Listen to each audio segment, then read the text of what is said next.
क्या बात है।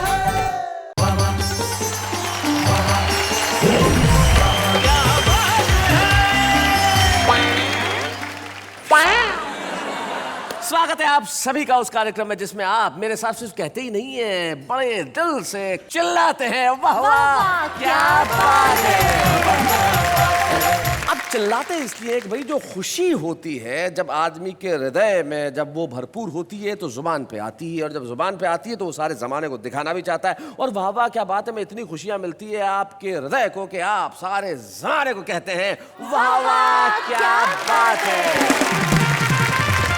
तो मैं आपका दोस्त शैलेश लोढ़ा और मेरी दोस्त नेहा के मेहता यानी अंजलि तारक मेहता, और हम दोनों मिलके हमारे इन तमाम दोस्तों का फिर से स्वागत करते हैं जो कल से हमारे साथ हैं और इस मकर संक्रांति के महा मेगा एपिसोड में पेच लड़ा रहे हैं कविताओं के और सुना रहे हैं कुछ ऐसा कि आपको भी आनंद आ रहा है। जितनी मिठास तिल और गुड़ के लड्डुओं में होती है उतनी ही मिठास यहाँ इन कविताओं में है, और जितने पेच आसमान में पतंगों के लड़ते हैं उतने ही यहाँ शेरो शायरी और कविता के जिस तरह से डोर कट जाती है यहाँ भी कुछ ऐसा ही हो रहा है। तो आइए एक बार स्वागत करें हमारे कवियों का और कहें वाह वाह क्या बात है। इस कदर हमने कलेजे को जला रखा है, दिल को अब आह का गोदाम बना रखा है। आह का गोदाम। और तुम ना माने तो कहीं और करेंगे इन्वेस्ट, ऑप्शन और भी लोगों का बचा रखा है। काली पीली दाल बनाई और ज्वार की बाटी, रे हरा चना को साग बनायो कढ़ी करी रे खाटी। अरे दोनों ही हाथ से लाडू खावे, दोनों हाथ से लाडू खावे, उंगलियां चाटे चट्टो चट्टो। रे फूट गई तकदीर मारो साजन खेले सट्टो। जब आदमी का दिमाग आधा खराब हो जाता तब वो कविता लिखता है, और दिमाग पूरा खराब हो जाता तब वो कवि सम्मेलन भराता है। एक कवि और कवियत्री ने आपस में शादी रचाई, सुहाग रात पे घूंघट उठाते ही दूल्हे ने दुल्हन को 6 गजल सुनाई। फिर दुल्हन ने अपने पुराने गीत गुनगुनाए, दोनों का कवि सम्मेलन रात भर चला, दोनों ने एक दूसरे को खूब दाद दी, और दोनों को सुबह याद आया आज तो सुहाग रात थी।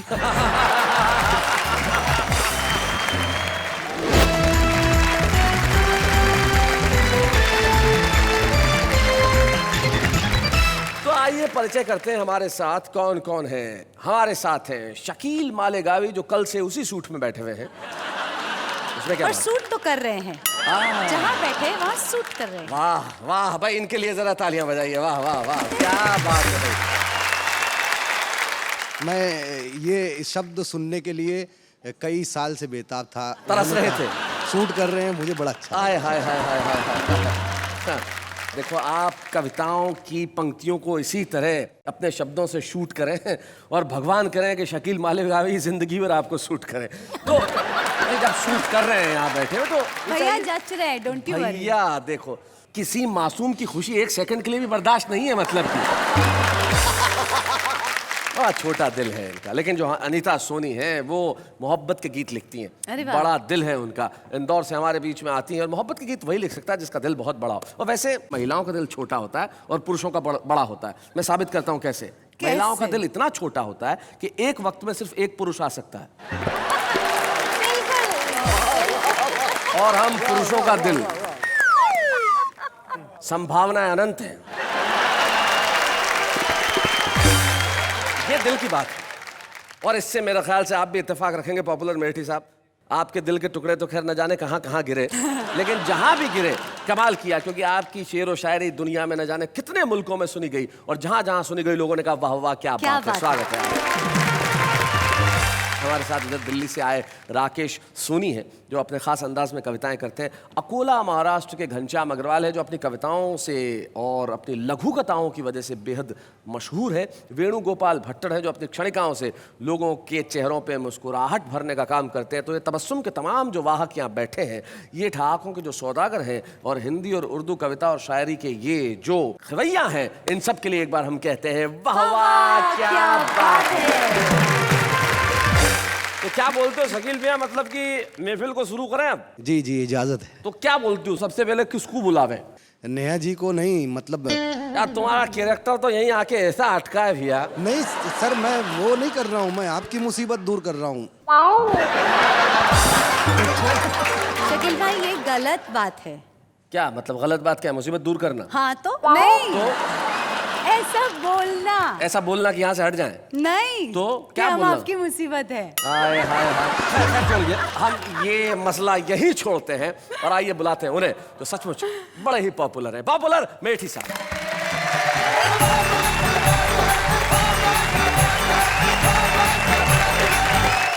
मैं चार पंक्तियाँ आपके समक्ष रख रहा हूँ इरशाद सुनाए पॉपुलर भाई।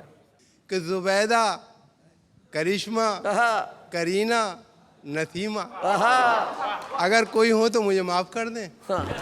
जुबैदा, करिश्मा, करीना, नसीमा, चलो आज सबको दिखा दूं सनीमा। सनीमा।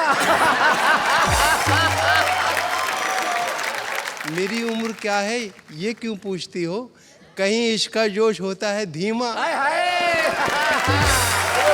जुबैदा, क्या बात, कुछ अनीता कुछ कहना चाह रही थी आप इस पे? उम्र का, बालों का, दिखने का, रंग का मेरे ख्याल में शैलेश जी कोई महत्व नहीं है, मतलब नहीं है, क्योंकि दिल का लगाव रखते हैं दिल के लगाव से। मिलता नहीं स्वभाव किसी के स्वभाव से। हम प्यार करने वाले भी कितने अजीब हैं, दरिया को पार करते हैं कागज की नाव से।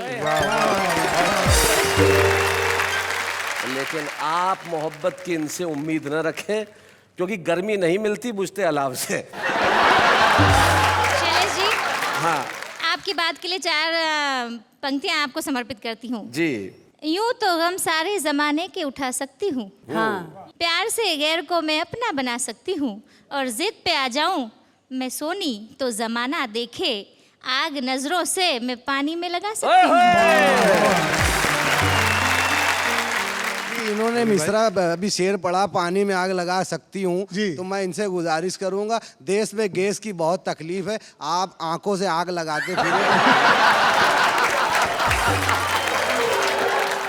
और ये 4 मिसरे देखें कि इस कदर हमने कलेजे को जला रखा है, दिल को अब आह का गोदाम बना रखा है। आह का गोदाम।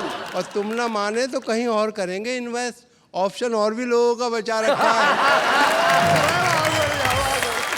और ये 4 पंक्तियां देखें कि किस कदर गंभीर होकर इश्क फरमाता हूँ। गंभीर होकर, किस कदर गंभीर होकर इश्क फरमाता हूँ मैं, देखता है जब कोई उसको तो शर्माता हूँ मैं। सब मिटा डाले हैं मैंने दरमिया के फासले, चोट उसके पाँव में आए तो लंगड़ाता हूँ मैं। और ये 4 पंक्तियां देखें कि आशिकी भी दोस्तों क्या क्लासिकल संगीत थी। आशिकी भी दोस्तों, आशिकी भी दोस्तों क्या क्लासिकल संगीत थी, राग तोड़ी जाने क्या था, जाने क्या गाते रहे, जिंदगी भर इश्क का इजहार करने के लिए वो भी हकलाते रहे और हम भी हकलाते रहे। कि बात तो जब है मिलाओ इस तरह मुझसे नजर, जैसे टकरा दे कोई शमशीर से शमशीर को, ऐसी सूरत में निशाना कोई बन सकता नहीं, कैसे तीर अंदाज हो सीधा तो कर लो तीर को। बात तो जब है, और फूल से जख्मों का मरहम ढूंढती रह जाओगी, फूल से जख्मों का मरहम ढूंढती रह जाओगी, अपना हमदर्द और हमदम ढूंढती रह जाओगी, जब कभी सूरज की किरणें तुम पे डालेंगी नजर, तुम मुझे मेरी शबनम ढूंढती रह जाओगी। और देखें कि उसकी हर बात मेरे बूते से बाहर निकली, मेरी सौगात भी मेरे लिए ठोकर निकली, रोज डंडे लिए हाथों में खड़ी रहती है, जिसको मैं बीवी समझता था वो शौहर निकली। और तुम क्या समझोगे तमाचों का हुनर, तमाचों का हुनर, तुम क्या समझोगे तमाचों का हुनर, जिंदगी बीवी ने ये गुलजार की, और मैं तो टॉनिक ले रहा हूँ सुबह शाम, देख लो सुर्खी मेरे रुखसार की।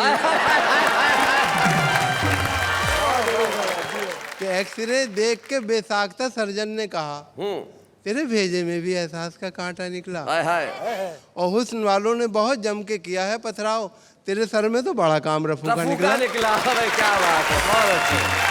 और ये 4 पंक्तियां और कि खूब हंसते हैं तेरे अब्बा जी, उनको मैं गम से आशना कर दूं, खूब हंसते हैं तेरे अब्बा जी, उनको मैं गम से आशना कर दूं। मेरे दिल में बस इतनी ख्वाहिश है, तेरे घर में मुशायरा कर दूं।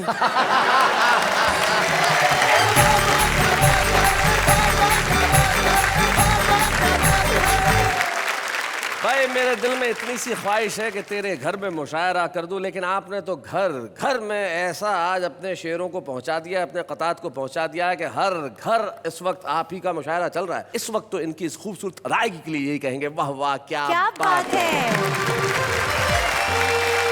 और अब बुलाते हैं उन्हें जो इंदौर से हमारे बीच में आई है, जो बहुत बढ़िया गजल कहती हैं और उन्होंने शायद पीएचडी भी गजलों पे ही की है। हिंदी कवि सम्मेलनों में लोकप्रिय कवित्री हैं और नाम है उनका डॉक्टर अनीता सोनी।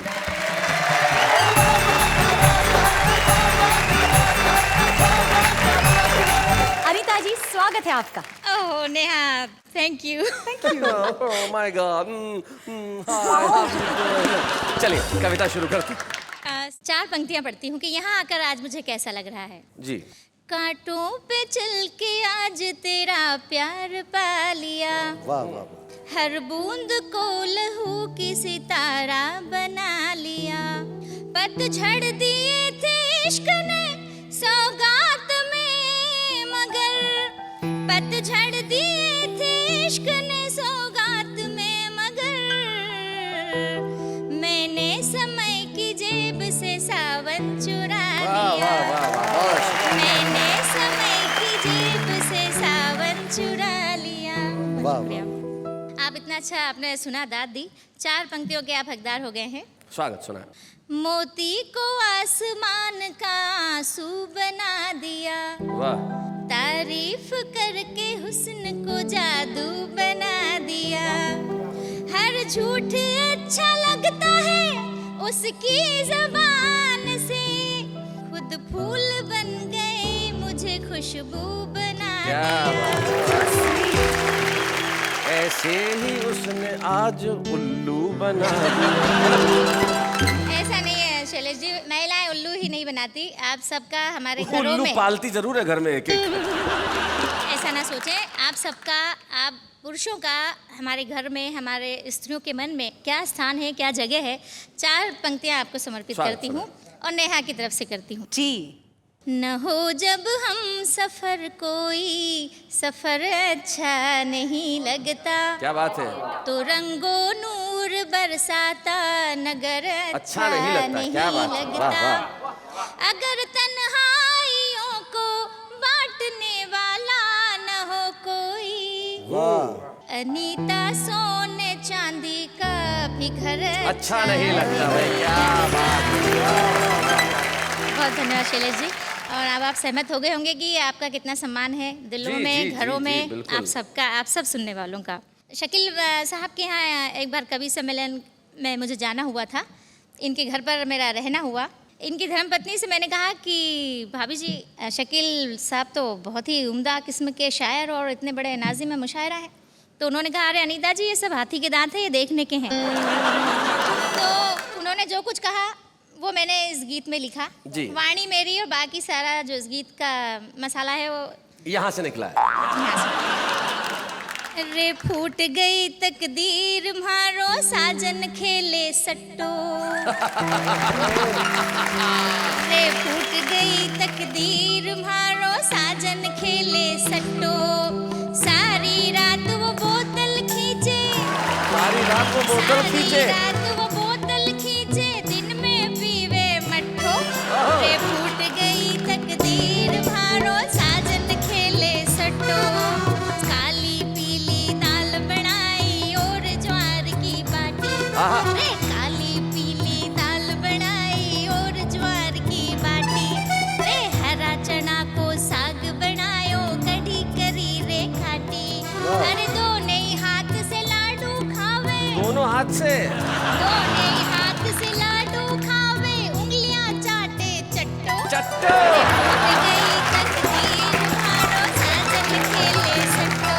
मैं खेता खेता काम करूं, वो घर में बैठो रेवे। अरे छोरा छोरी शोर मचावे, फिर भी लेट्यो रेवे। अरे 1.5 साल में 2 बच्चा, 1.5 साल में 2 बच्चा, खानदान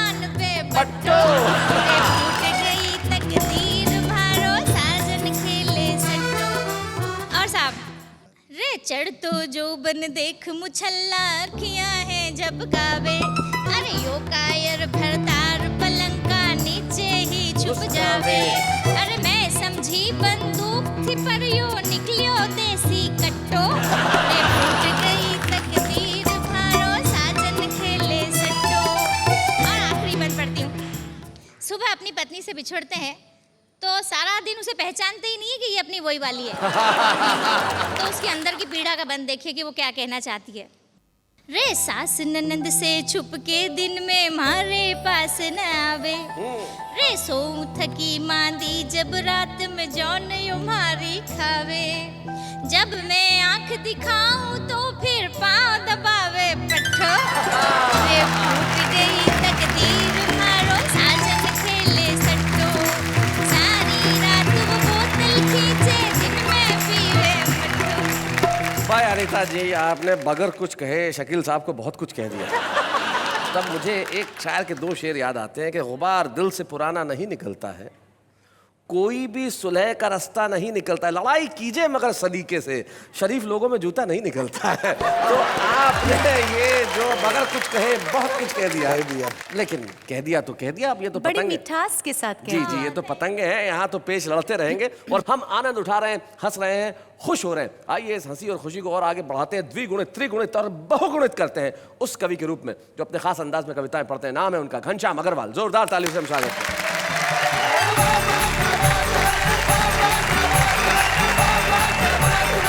आप सबको प्रणाम करता हूं। एक सच्चा व्यंग्यकार किसी के बाप को नहीं छोड़ता और व्यंग लिखने पे आ जाए तो अपने आप को नहीं छोड़ता। क्या बात है, वाह वाह वाह, बहुत अच्छा। कवियों में बड़ी एक कमजोरी होती है, श्रोता मिला के कविता पेल दे। ढूंढते रहते हैं हम श्रोता, जहां मिले कविता सुना दे। और उसके लिए हम कई उपाय काम में लाते हैं। एक कवि ने तो एक बच्चा चुराया, अच्छा, और फिर पत्र भिजवाया, आपका बच्चा हमारे पास सकुशल कैद है। बच्चे की रिहाई के लिए आज रात मेरी कविता सुनने कवि सम्मेलन में आना पड़ेगा। बहुत अच्छे। कवि सम्मेलन के बाद बच्चा घर लौटा देंगे। खबरदार, जो पुलिस की मदद ली तो बच्चे को 40 कविता सुना देंगे। श्रोता तलाशते रहते हैं। अभी मकर संक्रांति पे तो हमारे कवि मित्र अपने पतंग पे मुक्तक लगा के उड़ाता है, किसके बाप की ताकत ने काटने का। एक दो ने उसकी पतंग काटी, मुक्तक पड़ा, पतंगबाजी छोड़ दी। और यह रचना मैं आपको सुना रहा हूं, कवि नियोजन, और यह रचना मैं शैलेश जी को समर्पित कर रहा हूं। जी। जब आदमी का दिमाग आधा खराब हो जाता तब वो कविता लिखता है, और दिमाग पूरा खराब हो जाता तब वो कवि सम्मेलन भराता है। उस दिन हमारे ऑफिस में परिवार नियोजन सप्ताह मनाने की बातें चालू थी। अचानक मेरा दिमाग जो हमेशा आधा खराब रहता है उस दिन पूरा हो गया। मेरे से मुंह से निकला, एक कवि सम्मेलन रख लो। ऑफिसर बोले पैसे बहुत लगते हैं, तो मैं बोला लोकल कवि सम्मेलन रख लो। बेचारे लोकल कवि तो चाय पीकर ही कविता सुना दिया। साहब, मैंने दूसरे दिन अखबार में छपा दिया कि आज 9 बजे परिवार नियोजन का कवि सम्मेलन होने वाला है। मैं समझा कि हजारों की संख्या में पब्लिक आएंगी तो परिवार नियोजन का प्रचार होगा, मुझे प्रमोशन मिलेगा। पर वहां सिर्फ 200-250 आदमी आए थे। मैं माइक पे अनाउंस किया, जो कवि इधर उधर बैठे हैं कृपया मंच पर आओ। मेरा इतना बोलना था, 250 में से 225 आदमी उठ मंच की ओर भागे। 225 आदमी उठ के मंच की ओर भागे। मंच पे बैठने को झगड़बाज आगे। सामने 10-15 श्रोता बैठे थे। मैं दिल में बोला, इससे तो आपा श्रोता सम्मेलन भराता तो ज्यादा फायदे में रहता। मैंने उनसे कहा, मैं इतने कवियों से कविता नहीं पढ़ा सकता, तुम अपना नाम लिखकर दे दो, मैं लॉटरी सिस्टम से 15 नाम निकालूंगा। कवियों की पर्चियां आ गई, मैं उसको गिना तो 1325 भरी। मैं बोला परिवार नियोजन का कवि सम्मेलन और नए कवि पैदा हो रहे हैं। तब मेरे मित्र ने बोला ऐसी बात नहीं है, एक एक कवि ने अलग अलग नाम से 10-10 चिट्ठी डाली है कि कहीं ना कहीं नंबर लगेगा। बहुत अच्छे। जब मैंने 15 नाम निकाले तो वो कवि तो खुश होके भांगड़ा डांस करने लगे। हाँ बाकी का कवि मेरा गला पकड़ लिया। बोले तुमने बुलाया है तो कम से कम तुमको तो सुनना ही पड़ेगा। हाँ। बोला ठीक है भैया सुनाओ, पर तुम मंच पे नहीं माओगे, नीचे लाइन लगाओ। देखते देखते कवियों की लाइन लग गई। मैंने उनको डायरेक्ट बोला कोई भी कवि 1 मिनट के ऊपर कविता नहीं कहेगा। हाँ। और उनको कहा भाई साहब मैंने 15-20 चाय पान के पैसे सैंक्शन करवाए हैं, तो तुम चाहो तो एक एक घूंट चाय की पी लो, नहीं तो तुम तुम्हारे हिसाब से 80-80 पैसे नकदी ले लो। 80-80 पैसे? कवि बोले कुछ नहीं चाहिए, पर तुमने टाइम 1 मिनट रखा है उसको बढ़ा दो। मैं बोला टाइम बढ़ाऊंगा तो ये कवि सम्मेलन 15 दिन तक चलेगा। मैंने स्ट्रिक्ट वार्निंग दी कि 1 मिनट के ऊपर कविता नहीं होएगी। तो मैंने अध्यक्ष के पास एक घंटी बुला कर रखी और कहा 1 मिनट हो जाए तो घंटी बजा देना, और कवियों से कहा घंटी बजते बराबर माइक छोड़ देना। वाह। उतने में एक कवि आया, सबके पहले तो घंटी उठा के जेब में रखी और बोला मेरी कविता का शीर्षक है ना रहेगा बांस ना बजेगी बांसुरी। क्या बात है, वाह वाह वाह वाह, बहुत अच्छे। तब मैंने चपरासी को कहा देख अब कवि सम्मेलन पूरा फार्म पे आ गया, अब घंटी से काम नहीं चलेगा, तू दूर खड़े होकर घंटों बजाया कर। वो बेचारा इतना घंटा बजाया कि फायर ब्रिगेड की मोटर आ गई, पर कभी माइक नहीं छोड़ा। तब मजबूरी में मैंने 2 पहलवान को बुलाया। बोला पहलवान जी घंटा बजने के बाद कभी माइक छोड़ देवे तो ठीक, वरना उनको उठा के मंच के बाहर फेंक देना। हाँ। मैं तुमको फी कभी 5 रुपया दूंगा। तो एक कवि पहलवान को बोला पहलवान मेरे को मत फेंकना, मैं 50 रुपया दूंगा। बहुत अच्छे। पर पहलवान मेरी बात माने। उसके 2 कारण थे, एक तो मेरा सौदा थोक का था, दूसरे पहलवान को भरोसा नहीं आ रहा था कि कवि और 50 रुपये। क्या बात है भाई, बहुत अच्छे। बड़ी मुश्किल से हम 15-20 कवि को उठा के बाहर फेंके, पर मैं देखा लाइन उतनी की उतनी, क्योंकि जिस कवि को उठाकर बाहर फेंकते वो दौड़ के फिर से लाइन में लग जाते।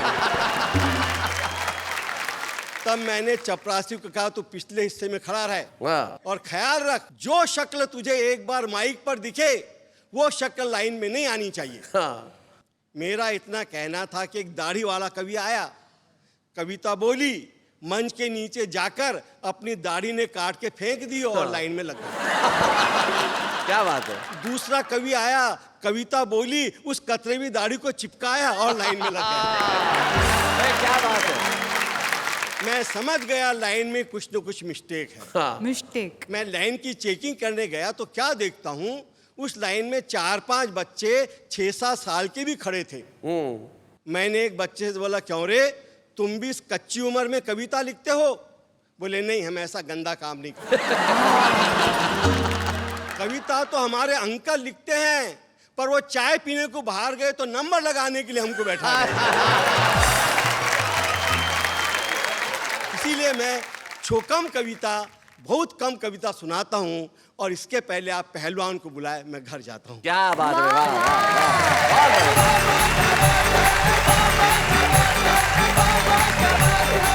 भाई, बिल्कुल सही कहा आपने घनश्याम जी के स्वयं पे व्यंग करना बेहद कठिन काम होता है, लेकिन आपने स्वयं पे व्यंग किया, ये बहुत बड़ी बात है। बहुत बहुत शुक्रिया, वाह वाह, क्या बात है आपके इस अंदाज के लिए, बहुत ब्यूटीफुल दैट वाज। लेकिन सचमुच कुछ कवि होते हैं इतनी लंबी सुनाते हैं कि पता ही नहीं चलता। एक कवि सम्मेलन में मुख्य अतिथि कोई 85 साल के थे, कवि ने इतनी लंबी सुनाई कि फिर वो थे। कवि को गिरफ्तार किया गया।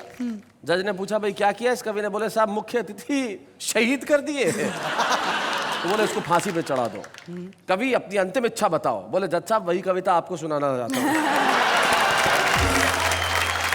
रोज सुबह एक अलग सुबह होती है। रोज सुबह एक अलग सुबह होती है। वाह क्या मिसरा है। पर ये संक्रांति के दिन की जो सुबह होती है, वाह, वो कैसी होती है? ये सवाल है या कविता है? नहीं, आप कैसे मनाते हैं? मैं रंग खेलता हूँ उस दिन।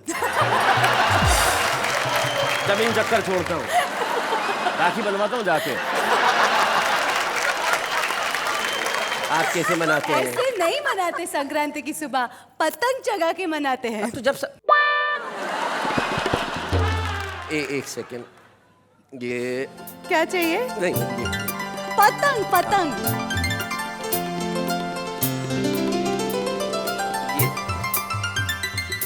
ये पतंग आप देख रही हैं? हाँ। मकर संक्रांति के दिन छत पे जाके हम पतंगे उड़ाते हैं। समझ गई आप? जी। आपको समझ में आ गया? हाँ। हे भगवान, आ गया समझ आ बिल्कुल गया। बिल्कुल, मतलब इनको समझ में आ गया, मतलब ये कि पड़ोसी देश सुधर गया। इतनी आसान काम बड़ा मुश्किल काम है। हाँ, बस ऐसे ही पतंगे उड़ाई जाती है, ठीक है ना? क्या बात है। चलिए, तो अभी हम हमारे छुपे रुस्तम को बुलाया, उसके पहले पतंगों का एक आध पेच लड़ना चाहिए। राकेश, तुम कुछ कहना चाह रहे थे। अनीता जी, बहुत अच्छा काव्य पाठ आपने किया कि तुझको अल्लाह ने फुर्सत में बनाया होगा। आहा, तुझको अल्लाह ने फुर्सत में बनाया होगा, तूने तब जाके कहीं हुस्न ये पाया होगा, और तुझको भेजे वो जमी पे कि वहीं पे रख ले, हो ना हो ऐसा ख्याल उसको भी आया होगा। तू भी सोनी मैं भी सोनी, तू भी सोनी मैं भी सोनी, चल कर दें दोनों अनहोनी। ओहो।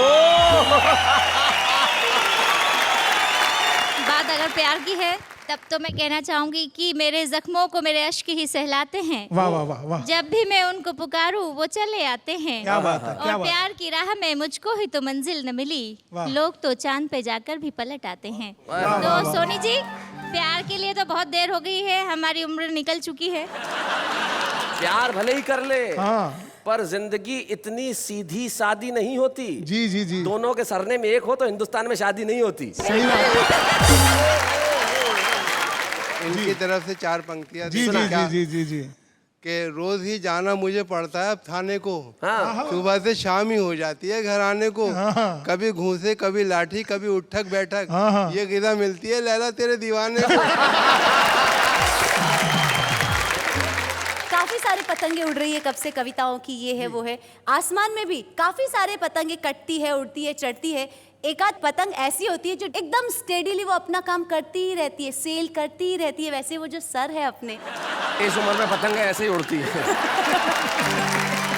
नेहा, एक मिनट भाई और बहनों, आप तो सारे बड़े रुस्तम हिंद हैं सारे लोग, इस बहस को न जाने कहाँ तक ले जा सकते हैं, लेकिन हमारा छुपा रुस्तम जो एक बहुत ही प्रतिभाशाली और बहुत ही संभावनाशील कवि है, एक ऐसा कवि जो सारी दुनिया में अपना नाम करने को बेताब है, जिसकी कविताएं मुझे भी बड़ी पसंद हैं। भारतीय रेलवे में वैसे काम करते हैं, लेकिन हिंदी कविताओं के बड़े ही अच्छे सर्जक हैं। नाम है उनका मुकेश गौतम।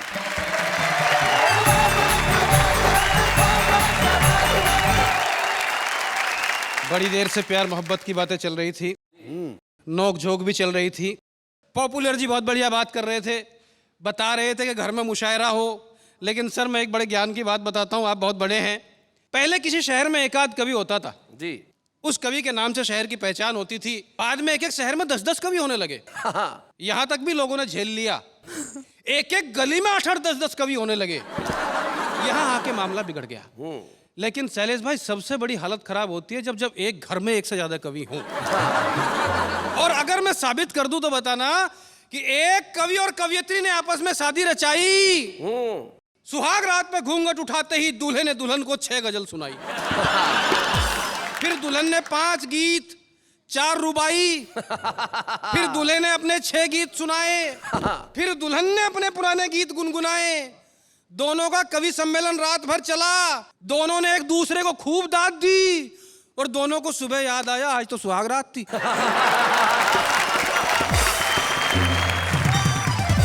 कोई बड़ा छोटा नहीं होता, किसी भी आदमी का काम उसको बड़ा छोटा कर देता है।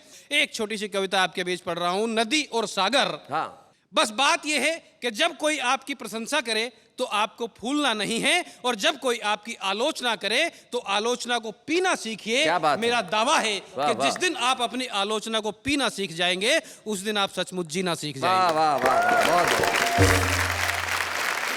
मैंने कल कल कर बहती हुई एक नदी से कहा, बहुत सुंदर हो तुम। नदी किनारों से जोर से टकराई। मैंने प्रशंसा की नदी के निर्मल जल की, और तेजी से बहने लगी नदी। मैंने प्रशंसा की नदी के विस्तार और गहराई की, नदी ने अपनी धारा को और तेज कर दिया। फिर मैंने नदी से समुद्र की चर्चा की। चर्चा की समुद्र के अथाह विस्तार और गहराई की, तो नदी नाराज हो गई। भला कोई मुझसे अधिक विस्तारित, मुझसे अधिक गहरा कैसे हो सकता है, नाराज होकर बहने लगी थी नदी। ओहो ओहो। मैं सागर के पास गया, मैंने सागर से उस नदी की चर्चा की। सागर खुश हुए, बोले जब वापस जाओ तो उस नदी को मेरा प्रणाम कहना, क्योंकि वो नदियां हैं इसलिए मैं हूं। आहा, क्या बात है, बहुत बढ़िया मुकेश। वाह वाह वाह। वो नदियां हैं इसलिए मैं हूं, वो छोटी है पर मीठी है। वाह। मैं विशाल गहरा हूं, खारा हूं, ठहरा हूं। कहने को ये एक कविता है, एक लघु कथा है, लेकिन मुझे लगता है कि ये जीवन का सच्चा पता है। हाँ। बड़ा वो नहीं जो बड़ा होने का अभिमान करे, बल्कि बड़ा वो है जो सबको साथ लेकर चले और सबका सम्मान करे। क्या बात है भाई, वाह। Very nice. बिल्कुल सही कहा मुकेश तुमने। बड़ा वो है जो सबको साथ लेके चले और सबका सम्मान करे। और आदमी जब बहुत बड़ा हो जाता है तो आपको क्या लगता है कि वो भीतर से उतना ही मजबूत होता है? ऐसा नहीं होता।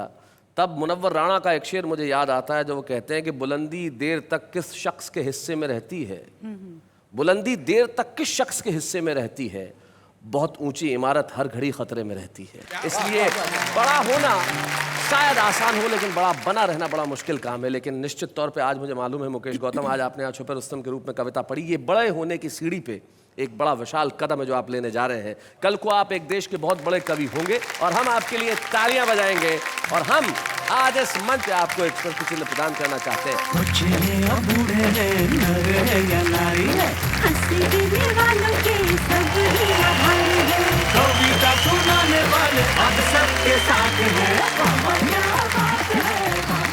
जब पतंगों की बात चलती है तो निश्चित तौर पे खुशियों की बात होती है। जब इतने सारे रंग आसमान में होते हैं तो क्या कहा जाए, लेकिन आदमी के जो दिल की पतंग है वो जब उड़ती है तो वो कहीं भी जा सकती है, उसका कोई ठिकाना नहीं होता। और आम आदमी की दिल की पतंग जब कविता बन के उड़ती है तब क्या होती है, जरा देखते हैं।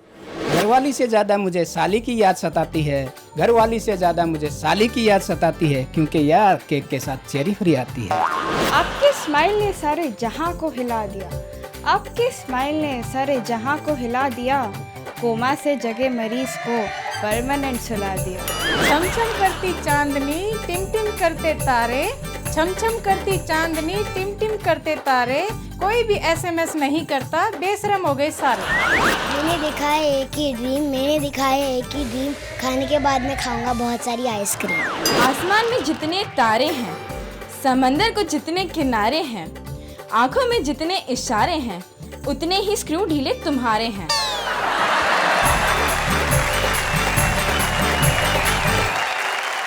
तो भाई ये तो आम आदमी है जिन्होंने अपनी पतंगे उड़ाई कविता की। लेकिन कुछ लोग होते हैं जिनकी कविता की पतंग जब उड़ती है तो सिर्फ अपने ही देश में नहीं सारी दुनिया में छा जाती है। उनमें से एक नाम होता है पॉपुलर मेरिटी, एक ऐसे शायर जो जितने अच्छे शायर हैं उतने अच्छे इंसान। जब वो कविताओं पे बात करते हैं, हास्य पे बात करते हैं, व्यंग पे बात करते हैं, उनका जो खास अंदाज है निश्चित तौर पे पॉपुलर मेरिटी हमारे हिंदी कवि सम्मेलन और उर्दू मुशायरों के मंचों की एक ख्याति है। और बेहद खुलूस के साथ, बेहद प्यार के साथ, बेहद सम्मान के साथ, वाह वाह क्या बात है कि इस मंच पे आज हम पॉपुलर मेरिटी को सम्मानित कर रहे हैं।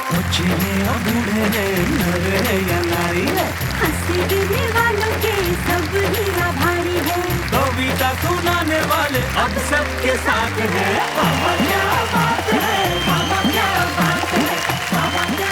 निश्चित तौर पे हम बेहद प्रसन्न हैं पॉपुलर मेरिटी साहब का यहाँ सम्मान करते हुए, क्योंकि हास्य व्यंग के क्षेत्र में निश्चित तौर पे उन्होंने जो काम किया है वो प्रणम्य है और वो सम्माननीय है। और बड़ा अच्छा लगता है जब जिसका सम्मान हो उसके परिवार का कोई सदस्य यहाँ उपस्थित हो। और बड़ी खुशी की बात है कि पॉपुलर साहब के भतीजे तबरेज़ यहाँ पे हैं। हम चाहते हैं कि वो इस माइक तक आए, मंच तक आए। जोरदार तालियां तबरेज़ जी। एक मशहूर शायर का भतीजा होना तो क्या कैसा महसूस होता है? बहुत अच्छा महसूस होता है। और चाचा की ज़िंदगी मेरे लिए एक इंस्पिरेशन है जी, क्योंकि इतनी कामयाबी के बाद, इतना ऊंचाइयों के बाद, फिर भी उनकी सादा ज़िंदगी जो है उससे मुझे बहुत प्रेरणा मिलती है। क्या बात है, वाह वाह। इनकी कोई खास ऐसी कोई याद जुड़ी हुई है बचपन में जब इन्होंने तुम्हें कुछ चीज़ के लिए डांटा हो, पीटा हो? नहीं, बचपन का मुझे एक वाक़ा याद आ रहा है जी। चाचा के साथ एक बार कहीं सफ़र ट्रेन में हुआ था, तो उसमें कुछ शायर भी थे। तो ट्रेन काफ़ी तेज़ चल रही थी, एकदम एक लेडी वहाँ से आई ट्रेन में, जो और वहाँ पे शायर वगैरह बैठे हुए थे। उन्होंने कहा कमाल की औरत है। तो चाचा कहने लगे कि कमाल तो इनके देवर हैं, ये जमाल की औरत है। और इनका कोई खास घर में कुछ खास किसी खास किस्म की आदत है इनकी जो करते हैं? बहुत संजीदा रहते हैं। यहाँ स्टेज पे जो आप इनका रूप देखते हैं, इतना सबको हंसाते रहते हैं, सब लोग हंसते हैं इनकी कविताओं में, लेकिन घर में बहुत संजीदा रहते हैं। क्योंकि घर में चाची सामने रहती है इसलिए। लेकिन तबरेज़ बहुत बहुत शुक्रिया यहाँ आने के लिए। और पॉपुलर साहब, आपका हमने सम्मान किया और सबसे खुशी की बात यह कि मकर संक्रांति का ये जो पर्व है हमने सबने मिलकर मनाया। जैसा कि मैंने कहा, हमारे त्यौहार आपस में मिलाने के लिए होते हैं, इसलिए मैं कहता हूँ हमारे लिए हिंदुस्तान सबसे महत्वपूर्ण चीज़ है, वो वतन जो हमारे भीतर बसता है।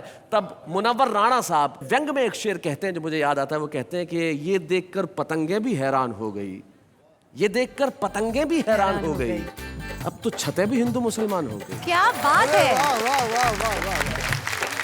आइए Let's not do that. एक बने, नेक बने और कहें वाह वाह क्या बात है।